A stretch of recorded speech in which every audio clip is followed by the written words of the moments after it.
आपकी तरफ से इंतजाम किया गया था, बहुत सारे लोग आए थे, क्या कहेंगे? नहीं, अज़ीमुश्शान मैं नहीं कह सकता हूँ, लेकिन मैं कहूँगा कि हम चाहते हैं कि हमारे लोग हम सब मिलजुल करके बैठें, एक साथ में बैठें। देखिए, हमें इस्लाम में कहा गया कि अकेले कभी खाना मत खाया करो, और इफ्तार एक ऐसी चीज़ है, अगर सब मिलजुल कर करते हैं तो अच्छा लगता है और अल्लाह को पसंद है ये, और लोग दुआएं करते हैं मिल करके। इसलिए हमने आज अपने इस तरफ के लोगों को, देखिए हम बहुत सारे लोग तो बुला नहीं सकते, इतना बड़ा मैदान तो है नहीं, जितने लोगों को बुला सकते थे बुलाए उसमें, और इफ्तार के आने वाला का मैं बहुत बहुत शुक्रिया अदा करता हूँ जो लोग अपना वक्त देकर हमारी इफ्तार पार्टी में आए। भाई, इस गंगा जमुनी जो तहजीब है यहाँ पर दिखाई दे रही है। देखिए, यही हिंदुस्तान की रवाज है, यही हमारी संस्कृति यही है कि हिंदू, मुस्लिम, सिख, ईसाई, पारसी सब मिलकर के साथ रहें, जिसका भी जो त्यौहार हो एक दूसरे के साथ मिलकर रहें। लेकिन क्या हो रहा है, आज 2014 के बाद ना इस मुल्क में धर्म के नाम पर राजनीति हो रही है, और एक बहुत बड़े ख्याल वाले इंसान ने कहा था कि जो लोग राजनीति में धर्म को लाते हैं, समझो कि वो लोग जो है उनके गलत लोगों के हाथ में सत्ता है, और जो लोग सिर्फ डेवलपमेंट की बात करते हैं, समझो उनके हाथ में सत्ता सही लोगों के हाथ में है। हमारी सत्ता गलत लोगों के हाथ में है, जो आज सिर्फ और सिर्फ डिवाइड करना चाहते हैं। मैंने अभी आप देख रहे हैं चारों तरफ से आवाज़ उठ रही है जो है औरंगज़ेब रहमतुल्लाह के बारे में। हमने कोई ऐसी बात नहीं किया था। मैं पूछना चाहता हूँ, 300 साल पहले हो गया, आज तक कब्र क्यों नहीं खोदा उन लोगों ने? जब अगरचे औरंगज़ेब रहमतुल्लाह बहुत ख़राब थे तो उनकी कब्र तो उसी वक्त खोद देना चाहिए था।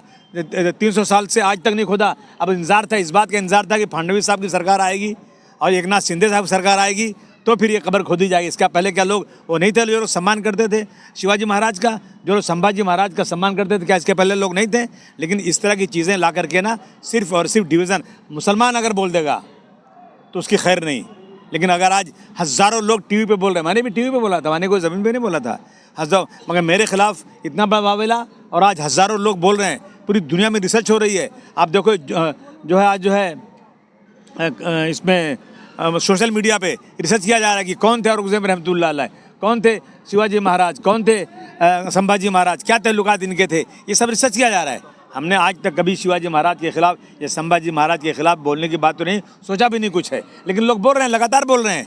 हमारी सरकार कब उन पर कार्रवाई करेगी? क्यों इंतजार कर रही? क्या कोई मुसलमान बोले तब करेंगे, गैर मुस्लिम बोलेगा तो नहीं करेंगे? ये क्या मतलब होता है? जिस तरीके से नागपुर में हादसा गया, उसके बाद असंवैधानिक तरीके से उसके घर को बुलडोजर चला दिया गया, इसको लेकर क्या कहेंगे?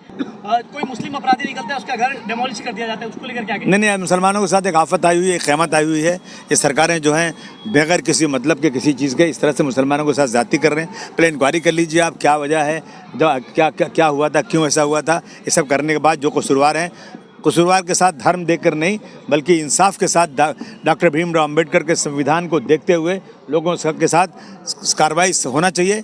ज़बरदस्ती धर्म के नाम पर कार्रवाई करना मैं समझता हूँ बहुत गलत है। उसी रामपुर के अंदर एक बच्चा 40 साल का बच्चा जा रहा था, इटारसी जा रहा था उसी दिन, और रिक्शे वाले ने बोला कि मैं आगे नहीं जा सकता हूँ, आगे कहीं फसाद है, मैं नहीं जाता हूँ, उतार दिया उसको, और स्टेशन नहीं पहुँचा, रास्ते में उसको मार डाला जान से। कोई पूछ रहा है उसको किसने मार डाला उसको? आज तक कोई बात करने को तैयार नहीं है। मुसलमानों की जान ऐसी हो गई जैसे लगता कि कोई उसका रखवाला नहीं। इसके पहले जो है कोकन के अंदर एक मुसलमान बच्चा 14 साल के बच्चे को ये कह दिया गया कि ये जो है पाकिस्तान जिंदाबाद बोल रहा था। वो मैं मिला उससे, कभी उसने जिंदाबाद नहीं बोला। उसने कहा मैं हिंदुस्तान में रहता हूँ, हिंदुस्तान जिंदाबाद, लेकिन जानबूझ करके उसको बर्बाद कर दिया गया। उसके माँ बाप की प्रॉपर्टी ख़त्म कर दी गई, उसको वहाँ से निकाल दिया गया। वो आके कल्याण में घर ढूंढ रहा है, गरीब आदमी पैसे मांग रहा है लोगों से कि मैं अपनी ज़िंदगी कैसे बसरूं। ये इस देश में हालत है, महाराष्ट्र की हालत होती जा रही है। निलंबित किया गया है, कई लाख लोगों का आप प्रतिनिधित्व कर रहे हैं, लग रहा है कि जनता का अपमान किया गया मानपुर शिवाजी नगर। 5 लाख लोग, 5 लाख 10 लाख जनता का अपमान है मुझे निलंबन करना।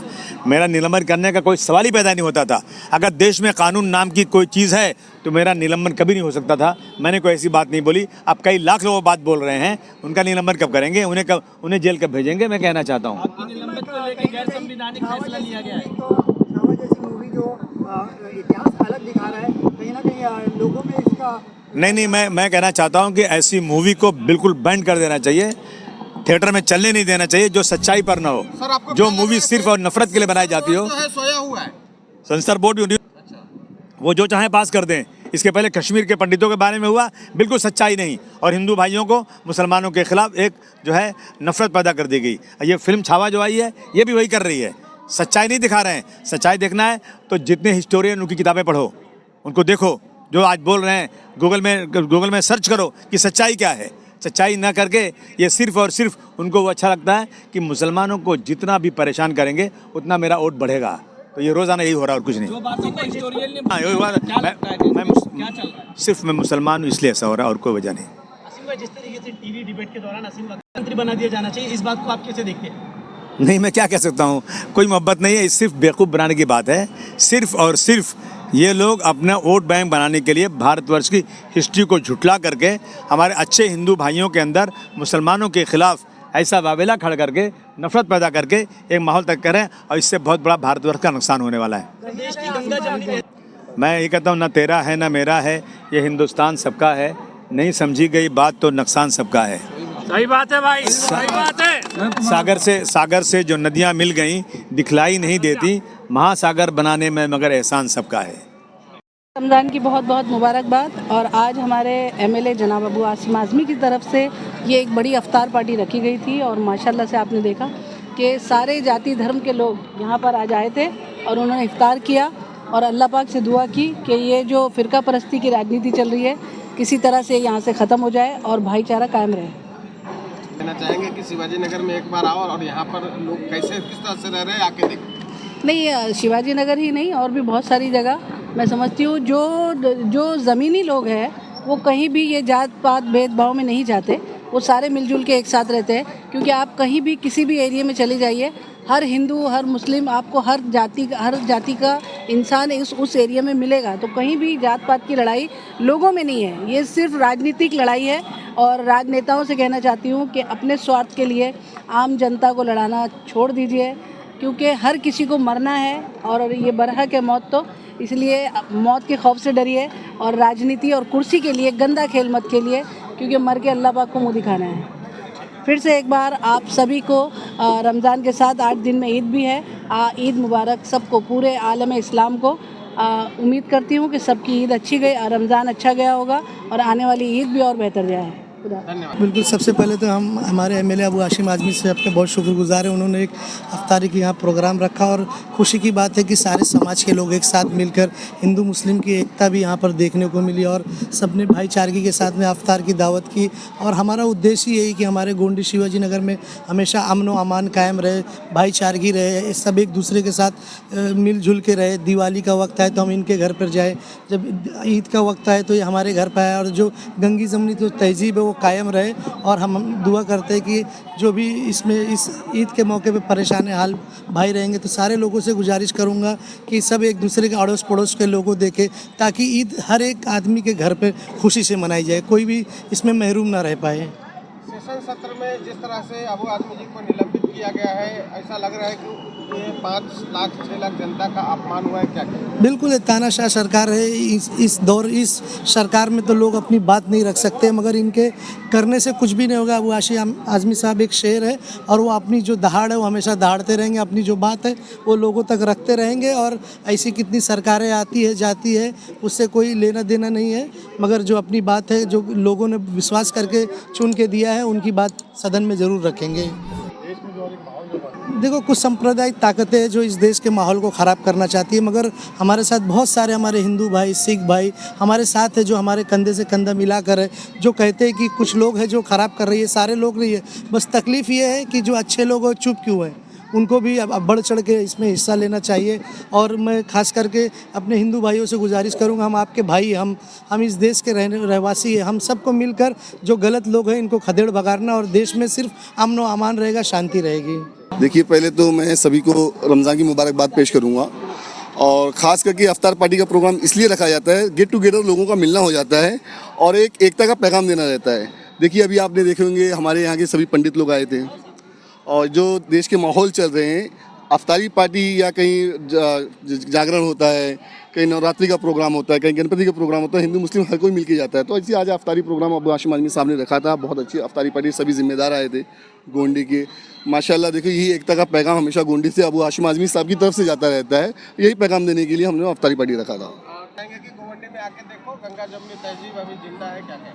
देखो, नफरत फैलाने वाले नफरत फैलाते रहेंगे, लेकिन जो सेकुलर लोग हैं और ख़ास करके जो जनता है वो नफरत नहीं फैला रही है। नफरत फैलाने वाले लोग कम हैं, लेकिन वो चिल्ला ज़्यादा रहे हैं। तो जो मोहब्बत वाले लोग हैं उनको भी शोर मचाना चाहिए, मोहब्बत का पैगाम देना चाहिए, लोगों के पास जाके मिल के जुल के बैठना चाहिए। और ख़ास करके जो बोल रहे हैं कि आज नफरत फैला रहे हैं, मैं हिंदू भाइयों को खास करके कहूँगा कि हिंदू भाई भी आगे आके मुस्लिम भाइयों का साथ दें, मुस्लिम भाई हिंदू भाइयों का साथ दें। ये पैगाम हम लोग पूरे हिंदुस्तान में देना चाहेंगे। अरे वो तो देख ही रहे हैं, लेकिन क्या कहें मालूम। अभी देखो, मैं आपकी न्यूज़ के माध्यम से कुछ बोल दूंगा तो कुछ इशू ना बन जाए। देखिए कैसा मालूम का, मुसलमान को बहुत कमज़ोर समझा जा रहा है, मुसलमान को बहुत ही लाचार समझा जा रहा है। मुसलमान अगर कुछ कह दे तो उसके ऊपर तुरंत केस होता है, तुरंत FIR होता है। लेकिन वही नीतीश राणे के जैसे लोग, मैं उनका नाम लेके कहूँगा, नीतीश राणे के जैसे लोग, आज पूरे हिंदुस्तान का माहौल तो ख़राब था, लेकिन महाराष्ट्र का माहौल बहुत अच्छा था। आज महाराष्ट्र का माहौल ख़राब करने का सबसे बड़ा अगर किसी का हाथ है तो नीतीश राणे का है। और नीतीश राणे को, इस सरकार को, देवेंद्र फडणवीस साहब को, अजित दादा पवार साहब को, एक्स CM जो हमारे शिंदे साहब हैं, उनको उन पर एक्शन लेना चाहिए। उन पर मैं बोलता हूँ कि उनको BJP पार्टी से निकाल देना चाहिए, उनको मंत्री पद से हटा देना चाहिए, क्योंकि ये नफरत की बीज ये बो रहे हैं। दोहरा रवैया आज से नहीं, आज ये पिछले 15 साल से अपनाया जा रहा है। लेकिन महाराष्ट्र में ये नहीं था, लेकिन महाराष्ट्र में ये देखने मिल रहा है। देखिए नागपुर हिंसा में क्या हुआ। आज देखिए जो दूसरे समाज के लोग थे उनको 3-3 हज़ार जमानत में छोड़ दिया गया, लेकिन जो मुसलमान थे उनको अभी तक अंदर रखा गया है, अभी तक उनको अंदर रखा गया। नीतीश राणे बोलता है कि मस्जिद में घुस के मारेंगे, नमाज नहीं पढ़ने देंगे, उनके ऊपर कोई FIR नहीं होता, क्योंकि जिसकी सत्ता है, बोलते ना, जिसकी लाठी उसकी भैंस है। वही चल रहा है आज के समाज में। हम लोग यही चाहेंगे कि अल्लाह से दुआ करते हैं, देखिए जो उसमें दोषी हैं उसको सख्त से सख्त कार्रवाई होना चाहिए। अरे इनको, ये जाहिलों को ये नहीं मालूम कि औरंगजेब रहमतुल्लाह अलैह का फ़ोटो कौन सा था और बहादुर शाह जफर का फ़ोटो कौन सा था। ये ऐसे अंधभक्त हो चुके हैं, दाढ़ी टोपी वाला दिख जाए तो बस उनके नारे लगाना शुरू कर देते हैं, उनके बारे में बुरा भला कहना शुरू कर देते हैं। और ख़ास करके जो बॉलीवुड में जो मूवी बना रहे हैं, जैसे छावा जैसी मूवी बनी है, फिर अपना कश्मीर फाइल बनी है, केरला स्टोरी बनी है, ये सब एक प्रोपेगेंडा फैलाने के लिए मुसलमानों के बीच में, मुसलमानों के लिए, हिंदू भाइयों के दिलों में सिर्फ जहर घोलने के लिए सब मूवी बनाई जा रही है। तो ऐसी मूवियों को भी बैन किया जाए, जो सही हिस्ट्री है, जो सही चीज़ें हैं वो दिखाई जाए। कहीं ना कहीं आप ये कहना चाहते हैं कि इस तरह की जो पिछले 15 साल से टारगेट किया जा रहा है। पद्मावती से शुरुआत हुई थी, मैं आपको बता दे रहा हूँ, आपके न्यूज़ के माध्यम से।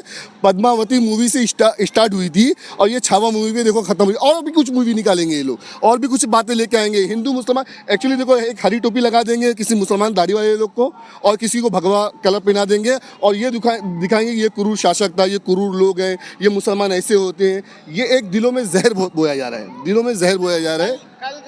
अरे 101% चलता था। अच्छा, मैं क्या बोल रहा हूँ, इनमें इतनी ही ताकत है, इतना ही सत्ता का पावर है ना। बाला साहब के साहबजादे उद्धव साहब ठाकरे ने क्या कहा, गद्दार को गद्दार नहीं कहेंगे तो क्या कहेंगे। उनके ऊपर जाइए ना, शिवसैनिक जो अपने आप को असली शिवसैनिक कहते हैं, उनका जाके घर तोड़िए ना, वो मजा चिखाएंगे।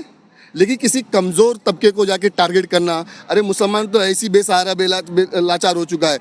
मुसलमान के जितने कायद थे उनको भी ख़त्म कर दिया जा रहा है। आज़म खान साहब से लेके इरफान सोलंकी साहब से लेके जितने भी लोग थे, सबको, अबू हाशिम आज़मी साहब को भी टारगेट कर रहे हैं। देखिए जब तक इनकी सत्ता है, कब किसको जेल में उठा के डाल दे, कब किसको गुनहगार साबित कर दे, क्या मालूम। अल्लाह से दुआ है कि हम लोग हिंदुस्तान में हिंदू मुस्लिम भाई सब लोग मिल के रहे। ये हम लोग एकता का पैगाम देना चाहते हैं।